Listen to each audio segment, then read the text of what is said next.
গৌসুল আজম মাঝ ভান্ডারী মৌলানা কেমন, কেন চিনলি না রে মন, কেন চিনলি না রে মন, গৌসুল আজম মাঝ ভান্ডারী মৌলানা কেমন, গৌসুল আজম মাঝ ভান্ডারী, গৌসুল আজম মাঝ ভান্ডারী মৌলানা কেমন, কেন চিনলি না রে মন, গৌসুল আজম মাঝ ভান্ডারী মৌলানা কেমন।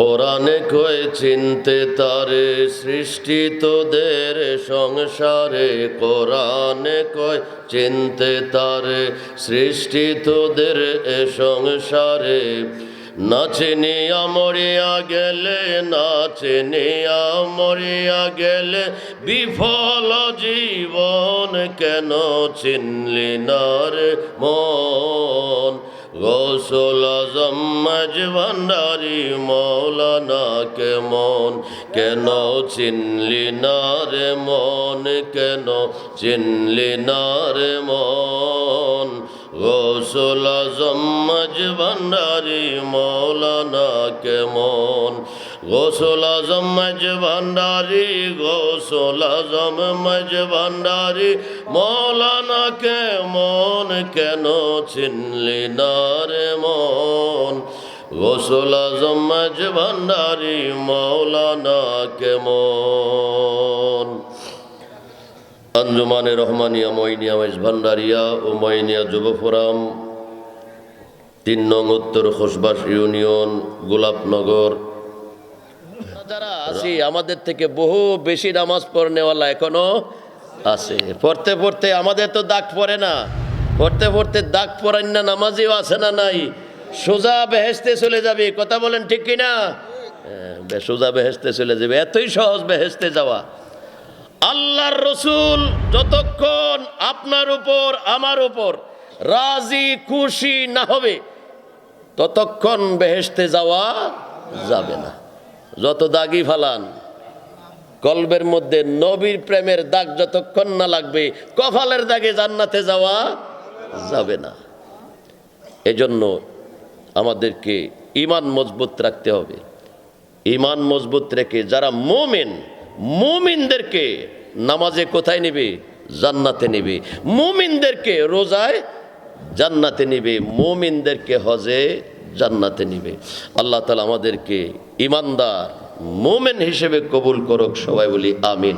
মুহাব্বতে পড়ি আল্লাহুম্মা সাল্লি আলা সাইয়্যিদিনা মাওলানা মুহাম্মদ ওয়া আলা সাইয়্যিদিনা মাওলানা।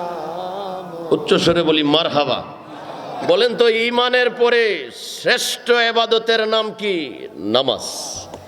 ঈমানের পরে শ্রেষ্ঠ ইবাদতের নাম নামাজ। কিন্তু আমরা নামাজ পড়ি, নামাজ মানি না। নামাজ পড়ি, নামাজ মানি না। বলে কি কথা, নামাজ পড়ি নামাজ মানি না? নামাজ মানি দেখেই তো পড়ি না। নামাজ আমরা পড়ি কিন্তু নামাজ মানি না। কোরআনের প্রথম পারা আর প্রথম পৃষ্ঠা যে সূরাটা আছে, সূরাটার নাম কি? সূরাতুল ফাতিহা। এটা ফরজ নামাজ, ওয়াজিব নামাজ, সুন্নত নামাজ, সুন্নতে মুআক্কাদা, নফল, এই সকল নামাজের মধ্যে সকল রাকাতে যেই সূরাটা পড়তে হয় সেই সূরাটার নাম হলো সূরাতুল ফাতিহা। এই সূরা ফাতিহা আমরা পড়ি কিন্তু মানি না। কিভাবে মানি না আমরা? সূরা ফাতিহাতে কি বলেছেন আল্লাহ? দেখেন মাঝামাঝি এসে আল্লাহ বলতেছেন ইহদিনাস সিরাতাল মুস্তাকিম। আছে না নাই? ঘুমাই গেছেন, দেখছেন পিছনের তারা ঘুমাই গেছে। আপনারা ঘুমাই গেছেন? কারা কারা সজাগ? হাতগুলা দেখি। মাশাআল্লাহ। নারে তাকবীর, আল্লাহু আকবার। আওয়াজটা আইছে জুরান্না মানুষের আওয়াজ। ঘুমাইছি না এখনো, জুরানি আইতেছে। ঘুম আমাদের চোখে আছে। একটু পরে আমরা কাকে দেখব? নবীর আওলাদকে দেখব। পড়ুন না সুবহানাল্লাহ। নবীর আওলাদকে দেখার ইচ্ছা আসেনি? তাহলে উচ্চ স্বরে বলি নারে তাকবীর, মাশাআল্লাহ, নারে রিসালত, নারে গৌসিয়া, গৌসুল আজম মজভান্ডারি, মঈন বাবা মজভান্ডারি, সাইফুদ্দিন বাবা মজভান্ডারি, আলে সুন্নাত ওয়াল জামাত সুন্নি মহাসম্মেলন। মোহাব্বতে পড়ি আল্লাহুম্মা সাল্লি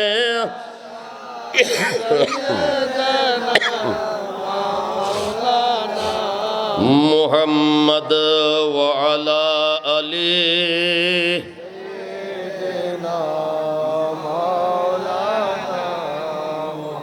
উচ্চস্বরে বলি মারহাবা। সূরা ফাতিহার সকল নামাজের সকল রাকাতে আছে এই সূরা ফাতিহার 5 বার আল্লাহ মসজিদে আজান দিয়া ডাক্কা নিয়ে বলছে এটা পড়ো আগে, এটা পড়ো আগে। এটার মধ্যে কি বলছি? ইহদিনাস সিরাতাল মুস্তাকিম। আমরা মসজিদে গিয়া, আল্লাহর ঘরে গিয়া, আল্লাহর কাছে প্রথম নামাজে দাঁড়াইয়া বলি, আল্লাহ আমাদেরকে সহজ সরল পথে চালাও। এটা হইল ওহাবিদের অনুবাদ। আর সুন্নিদের অনুবাদ পাইবেন কাঞ্জলি মানে আলা হযরত আজিমুল বরকত ইমাম আহমদ রেজা খান ফাজলে বেরলভী রহমতুল্লাহ আলাইহি তফসিরে আরাইসুল বয়ানে পূর্বের তফসিরগুলাতে পাইবেন ইহদিনা আমাদেরকে হেদায়েত করো। এখানে সরল বাংলায় যারা অনুবাদ করে, কিন্তু সুফিয়ায়ে কেরাম, আউলিয়ায়ে কেরাম, আহলে সুন্নাত ওয়াল জামাতের মুফাসসিরিনে কেরামের অনুবাদ হলো যে আরে 70 বছর বয়স হয়েছে, তুমি মসজিদে গিয়ে বলো ইহদিনাস সিরাতাল মুস্তাকিম, হে আল্লাহ আমাদেরকে সহজ সরল পথে পথ দেখাও, সহজ সরল পথ দেখাও। 70 বছর পর্যন্ত বললাম পথ দেখাও, পথ দেখাও। এখন আগামীকাল যদি মারা যায়, বলে গেলাম খালি পথ দেখাও, পথ দেখাও, এখনো আমি পথ দেখি নাই। এই জন্য আল্লাহর ওলিরা বলছে ইহদিনা মানে পথ দেখাও না, আমরা পথ পেয়ে গেছি। ইহদিনা আয় সাব্বিত না, আমাদেরকে পথের উপরে কায়েম রাখো। কি পথ পাইছি? ইহদিনাস সিরাতাল মুস্তাকিম, সহজ সরল পথ। সহজ সরল পথ কোনটা? আল্লাহর পথ। তো আল্লাহর পথ কি? পরের আয়াতে আল্লাহ বলেছেন সিরাতাল্লাযীনা আনআমতা আলাইহিম, আল্লাহ বলেন আমি যাদের উপর নিয়ামত দিয়েছি তাদের পথ হলো সিরাতাল মুস্তাকিম। আল্লাহ দেখাই দিতেছে যাদের উপরে আল্লাহ নিয়ামত দিছে। কাদের উপরে আল্লাহ নিয়ামত দিছে? জিনের উপরে না, ফেরেশতাদের উপরে যে না। কাদের উপরে? কই একটু আগে কোরআনের একটু আগে আল্লাহ বলে দিয়েছেন, কই যে 4 শ্রেণীর মানুষের উপর আমার নিয়ামত আছে। বলেন তো কয় শ্রেণীর? মানুষের উপর। মানুষ দেখাই দিছে আল্লাহ। মানুষ থইয়া খোদা ভজ কুমন্ত্রণাকে দিয়েছে। মানুষ থইয়া খোদা ভজ কুমন্ত্রণাকে দিয়েছে। আমাদেরকে খালি মানুষ থেকে দূরে হইলে, মানুষকে প্রকৃত যারা মানুষ ইনসানে কামেল তারা হইল নবী, রসুল, ওলি, আবদাল, গাউস, কুতুব, কামেল, পীর ও মুর্শিদ। পড়ুন সুবহানাল্লাহ। আর আমরা হইলাম নামে মানুষ।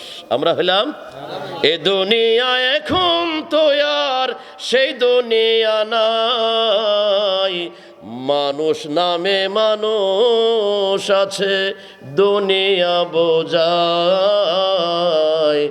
মানুষ নামের মানুষ আছে দুনিয়া বোঝায়। অন্তরটার ভিতরে হিংসায় জল্লা ঘুরে মরতেছে। আমাদের অন্তরে হিংসা নাই, তাহলে বুঝতে হবে আমি এখনো মানুষ হইতে। যে মানুষ তার মনে হিংসা থাকতে, আমাদের মধ্যে লোভ আছে না নাই? এই লোভ এটা মানুষের গুণ নয়, হিংসা মানুষের গুণ নয়। এই লোভ যতক্ষণ অন্তরে থাকবে ততক্ষণ বুঝতে হবে এখনো আমি মানুষ হইতে পারি নাই। দাড়ি রাখা, টুপি রাখা, পাঞ্জাবি পরা, নামাজ পড়ার নাম মানুষ না। না, মানুষ হয় ভিতর দিয়া। কি দিয়া? পাঞ্জাবি, টুপি, জুব্বা, আসকান দিয়া মানুষ হয় না। মানুষ হয় ভিতর দিয়া। উপরে ফিটফাট, ভিতরে সদরঘাট। চলবে? এই আমরা হয়েছি এখন এরকম। এই যে কত পরিষ্কার পাঞ্জাবি, ইস্ত্রি করা, সাদা রুমাল, দেখতে কি খারাপ লাগে? কত সুন্দর লাগে। ভিতরটাতে গিয়া দেখেন, আয়না দিয়ে আমরা দেখি না, আয়না দিয়া কত সুন্দর চেহারা, এইভাবে শেভ করি, এখানে কালি কালি লেগে রয়েছে, পরিষ্কার করি, কিন্তু দৈনিক যদি আয়না দিয়া ভিতরটা দেখা যাইতো তাইলে দেখতাম আমি যে কতটাও মানুষ, আমি যে কতটা। ঠিক কিনা কথা বলেন? আল্লাহর ওলিদের দরবার হইল কি? ক্লিন করার দরবার হইল আল্লাহর ওলিদের দরবার। সেলুনে গেলে দাড়ি ক্লিন করে, চুল ক্লিন করে, আর আল্লাহর ওলিদের কাছে গেলে অন্তর, কলব, হৃদয়, ভিতরটাকে পরিষ্কার করে। সুবহান। এজন্য মানুষ হইতে হইলে ভিতরের জগৎ নিয়ে কাজ করতে। আল্লাহর ওলিরা বাহিরের জগৎ নিয়ে কাজ করে না, তারা ভিতরের জগৎ নিয়ে কাজ করে। ভিতরের জগতে সবাই কাজ করতে পারে না। যারা ভিতরের জগতের কাজ করে তাদের কাছে ভিতরের জ্ঞান লাগবে। কিতাবের পাতায় ভিতরের জ্ঞান নাই, মাদ্রাসায় ভিতরের জ্ঞান নাই, স্কুল কলেজে ভিতরের জ্ঞান নাই, মসজিদ মক্তবে ভিতরের জ্ঞান।